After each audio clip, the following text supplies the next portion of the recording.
Oi, gente, então já tô aqui pra mostrar a caixa que eu não mostrei no outro vídeo. E na caixa, como vem o shampoo da Cinderela, que eu mostrei, ó, naquele vídeo, que são os shampoos e os condicionadores, pra mostrar a caixa. Bem, primeiro eu comecei a mostrar na frente.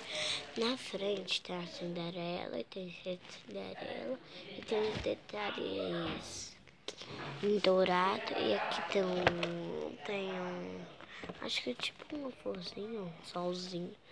E aqui tem três borboletinhas, uma roxa, azul e uma rosinha. Olha, agora eu vou mostrar a parte de trás. Bom, na parte de trás tem a Cinderela e o príncipe aqui, ó. E aqui tem uma coroazinha. Não sei se dá pra ver aí, mas eu vou botar um pouco mais pra frente. Coroazinha aí, ó. E aqui tem outras palavras. Aqui tem um bebezinho, como vocês podem ver.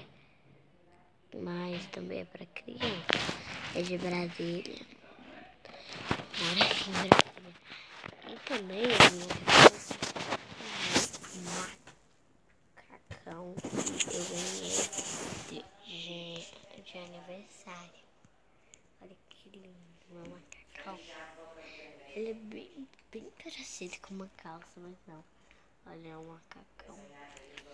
Porque ele tem uma pá. Ele é um macacão, tomara que caia. E ele ficou muito lindo, eu amei. Bom, um beijo, até o próximo vídeo e tchau, tchau.